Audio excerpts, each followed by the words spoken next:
Hello दोस्तों, welcome to my YouTube channel superior study point. आज 4 सितंबर 2023 है। 4 सितंबर से रिलेटेड जितने भी करंट अफेयर्स के इंपॉर्टेंट क्वेश्चंस होंगे सारी हम इस वीडियो में डिस्कस करेंगे। क्वेश्चंस के साथ में जो भी इंपॉर्टेंट पॉइंट्स और फैक्ट्स वो होंगे साथ ही साथ मैं आपको एक्सप्लेन करती हुई चलूँगी। ठीक है, जो अभी तक जिसने भी मेरे चैनल को सब्सक्राइब नहीं करा है, जो चैनल पर पहली बार आए हैं, पहले एक बार चैनल को सब्सक्राइब कर लीजिए और वीडियो स्टार्ट होने से पहले एक बार वीडियो को लाइक कर दीजिए। मैं आपको सबसे कम टाइम में करंट अफेयर से क्वेश्चंस को कवर करवाती हूँ और करंट अफेयर के क्वेश्चन आंसर्स को कम टाइम में कवर करने के लिए मेरे चैनल को सब्सक्राइब करें ताकि आपको और भी ऐसे ही नोटिफिकेशंस मिलते रहे करंट अफेयर्स के और जीके के। तो चलिए, क्लास स्टार्ट होने से पहले फटाफट से अपने फ्रेंड्स वगैरह को भी शेयर कर दीजिए ताकि वो भी कम टाइम में करंट के क्वेश्चन को कवर कर सकें। चलिए, आज की क्लास हम अपनी स्टार्ट करते हैं। जो आज की क्लास का हमारा पहला क्वेश्चन है, हाल ही में किस देश ने दुनिया का सबसे उन्नत अरबी लार्ज लैंग्वेज मॉडल जैस जारी किया है? तो अभी आबू धाबी ने, ठीक है, तो अभी आबू धाबी ने दुनिया का सबसे उन्नत अरबी लार्ज लैंग्वेज मॉडल जैस को जारी किया है। ठीक है, Abu Dhabi AI company G42 की इकाई इंसेप्शन ने दुनिया को सबसे बड़े उन्नत अरबी भाषा मॉडल जैस द्वारा किया गया है। ठीक है, जैस एक द्विभाषी अरबी अंग्रेजी मॉडल है जिसे टेक्स्ट और कोड के विशाल डेटा सेट पर प्रशिक्षित किया गया है। इसका उपयोग मशीनी अनुवाद और प्रश्न उत्तर देने के लिए किया जा सकता है। ठीक है, जैस ओपन सोर्स है जिसका अर्थ है कि कोई भी इसका उपयोग कर सकता है या इसके विकास में योगदान दे सकता है। ठीक है, तो इस क्वेश्चन का हमारा बी ऑप्शन सही है। नेक्स्ट क्वेश्चन है हमारा, हाल ही में भारतीय मूल के थर्मन षणमुगरत्नम ने किस देश का राष्ट्रपति चुनाव जीता है? ठीक है, तो अभी सिंगापुर। अभी भारतीय मूल थर्मन षणमुगरत्नम ने अभी सिंगापुर के राष्ट्रपति का चुनाव जीता है। ठीक है, भारतीय मूल के अर्थशास्त्री थर्मन षणमुगरत्नम ने चीनी मूल के 2 दावेदारों को हराकर सिंगापुर में राष्ट्रपति चुनाव जीता है। ठीक है, तो इस क्वेश्चन का हमारा ए ऑप्शन सही है। नेक्स्ट क्वेश्चन है, हाल ही में किस बैंक के गवर्नर,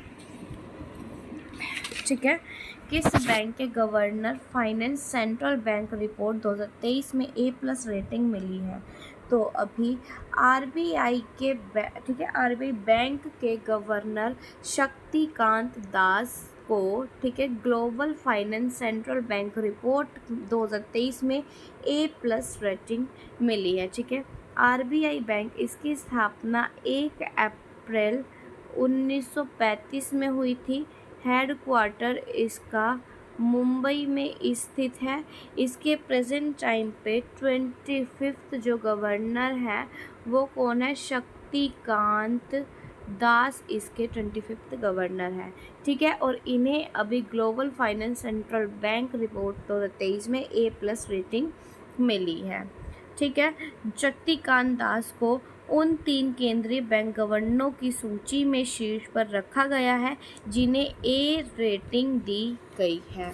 ठीक है, तो इस क्वेश्चन का हमारा सी ऑप्शन सही है।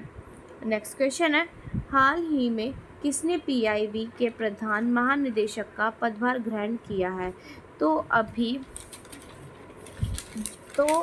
अभी मनीष देसाई ने, ठीक है, मनीष देसाई ने अभी PIB के प्रधान महानिदेशक का पदभार ग्रहण किया है। ठीक है, PIB की फुल फॉर्म क्या है? Press information bureau.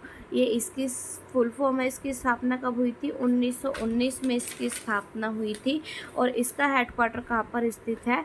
New Delhi में इसका हेडक्वार्टर स्थित है। तो इस क्वेश्चन का हमारा ए ऑप्शन सही है। नेक्स्ट क्वेश्चन है, हाल ही में किसने मेरी माटी मेरा देश के तहत अमृत कलश यात्रा की शुरुआत की है? तो अभी ठीक है, अभी अमित शाह ने मेरी माटी मेरा देश के तहत अमृत कलश यात्रा की शुरुआत की है। ठीक है, केंद्रीय गृह मंत्री और सहकारिता मंत्री अमित शाह ने नई दिल्ली में मेरी माटी मेरा देश अभियान के तहत अमृत कलश यात्रा की शुरुआत की है। इसका जो उद्देश्य है वो प्रत्येक नागरिक को बेहतर भारत के निर्माण के विचार से भावनात्मक रूप से जोड़ना है। ठीक है, तो इस क्वेश्चन का हमारा डी ऑप्शन सही है। नेक्स्ट क्वेश्चन है, हाल ही में अगस्त में भारत का कोयला उत्पादन 12.85% से बढ़कर कितने प्रतिशत हो गया है? तो अभी 13.21% हो गया है। भारत का अगस्त में कोयला उत्पादन 12.85% से बढ़कर 13.21% हो गया है। ठीक है, तो इस क्वेश्चन का हमारा बी ऑप्शन सही है। नेक्स्ट क्वेश्चन है, हाल ही में किस राज्य ने स्कैन और शेयर ओपीडी टोकन के लिए दूसरा स्थान हासिल किया है? तो अभी जम्मू कश्मीर ने, ठीक है, जम्मू कश्मीर ने स्कैन और शेयर ओपीडी टोकन के लिए दूसरा स्थान हासिल किया है। ठीक है, तो इस क्वेश्चन का हमारा सी ऑप्शन सही है। नेक्स्ट क्वेश्चन है, हाल ही में कहाँ पर पहली बार पेशेवर फुटबॉल प्रतियोगिता शुरू हुई है? तो लद्दाख में अभी पहली बार पेशेवर फुटबॉल प्रतियोगिता शुरू हुई है। ठीक है, लद्दाख में केंद्र शासित प्रदेश में पहली बार पेशेवर फुटबॉल प्रतियोगिता क्लाइमेट फुटबॉल कप 2023 शुरू हुआ है। ठीक है, तो इस क्वेश्चन का हमारा ए ऑप्शन सही है। नेक्स्ट क्वेश्चन है, हाल ही में कौन सा राज्य 2024 में जायद चैरिटी मैराथन की मेजबानी करेगा? तो अभी केरल। ठीक है, केरल राज्य 2024 में जायद चैरिटी मैराथन की मेजबानी करेगा। जायद चैरिटी मैराथन की उच्च आयोजन समिति ने घोषणा की है कि भारत में मैराथन का उद्घाटन संस्करण 2024 में केरल में आयोजित किया जाएगा। तो इस क्वेश्चन का हमारा डी ऑप्शन सही है। नेक्स्ट क्वेश्चन है, हाल ही में कहाँ पर गाई यात्रा उत्सव मनाया गया है?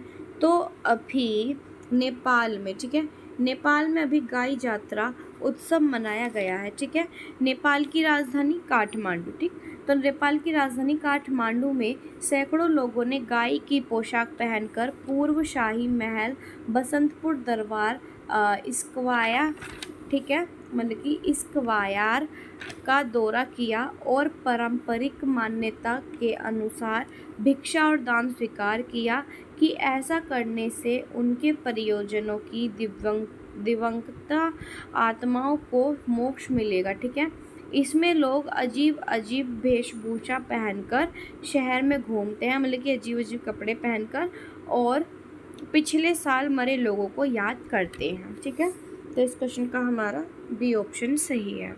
नेक्स्ट क्वेश्चन है, हाल ही में फिलीपींस, मलेशिया, इंडोनेशिया ने किस देश के विकृत नक्शे पर विरोध जताया है? तो अभी चीन के, फिलीपींस, मलेशिया और इंडोनेशिया ने चीन के विकृत नक्शे पर विरोध जताया है। ठीक है, फिलीपींस, मलेशिया और इंडोनेशिया ने 31 अगस्त को अलग अलग बयान जारी कर 2023 के लिए चीन के नए मानक मानचित्र पर अपना विरोध जताया, जिसका भारत ने भी कड़ा विरोध किया है। ठीक है, तो इस क्वेश्चन का हमारा ए ऑप्शन सही है। नेक्स्ट क्वेश्चन है, हाल ही में यूपीआई ने किस देश में 10 मिलियन मासिक लेन देन का ऐतिहासिक रिकॉर्ड बनाया है? तो अपने देश भारत में यूपीआई ने 10 मिलियन मासिक लेन देन का ऐतिहासिक रिकॉर्ड बनाया है। ठीक है, और जो यूपीआई है, यूपीआई की जो फुल फॉर्म होती है वो क्या होती है? यूनिफाइड पेमेंट्स और इंटरफेसेस। ठीक है, ये इसकी क्या है? फुल फॉर्म है। तो इस क्वेश्चन का हमारा सी ऑप्शन सही है। नेक्स्ट क्वेश्चन है,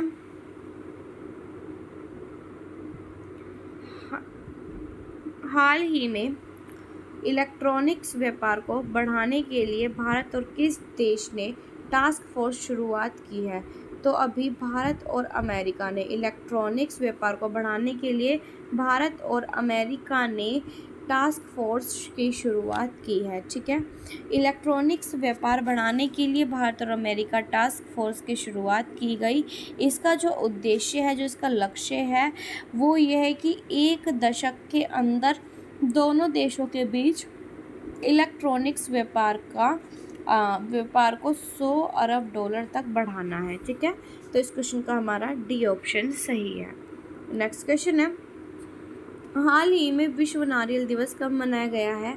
तो अभी 2 सितंबर को विश्व नारियल दिवस मनाया गया है और ये हर साल 2 सितंबर को मनाया जाता है विश्व नारियल दिवस। ठीक है, इस फल के लाभों को समझने और जागरूकता और बढ़ावा देने, ठीक है, जागरूकता को बढ़ावा देने के लिए ये दिन मनाया जाता है। भारत में तमिलनाडु, कर्नाटक, केरल, पश्चिम बंगाल और आंध्र प्रदेश में, ठीक है, ये मतलब कि प्रमुख मुख्य राज्य है जो नारियल उगाते हैं। ठीक है, तो इस क्वेश्चन का हमारा बी ऑप्शन सही है। नेक्स्ट क्वेश्चन है, हाल ही में स्वराज ट्रैक्टर्स के ब्रांड एम्बेसडर के रूप में किसे चुना गया है? तो MS धोनी को स्वराज ट्रैक्टर्स ब्रांड एम्बेसडर के रूप में चुना गया है। तो इस क्वेश्चन का हमारा ए ऑप्शन सही है। तो ये थी आज की हमारी 4 सितंबर से रिलेटेड करंट अफेयर्स के इंपॉर्टेंट क्वेश्चन। जितने भी इंपॉर्टेंट क्वेश्चन है सारे हमने इस वीडियो में डिस्कस करे। उम्मीद करती हूँ आपको क्लास अच्छी लगी होगी, क्वेश्चन अच्छे समझ में आए होंगे। इसी तरीके से कम टाइम में करंट अफेयर्स के क्वेश्चन को कवर करने के लिए मेरे चैनल को सब्सक्राइब करें, वीडियो कैसी लगी लाइक करें, कमेंट करें और वीडियो को ज़्यादा से ज़्यादा शेयर करें। मिलते हैं हम अपनी नेक्स्ट क्लास में।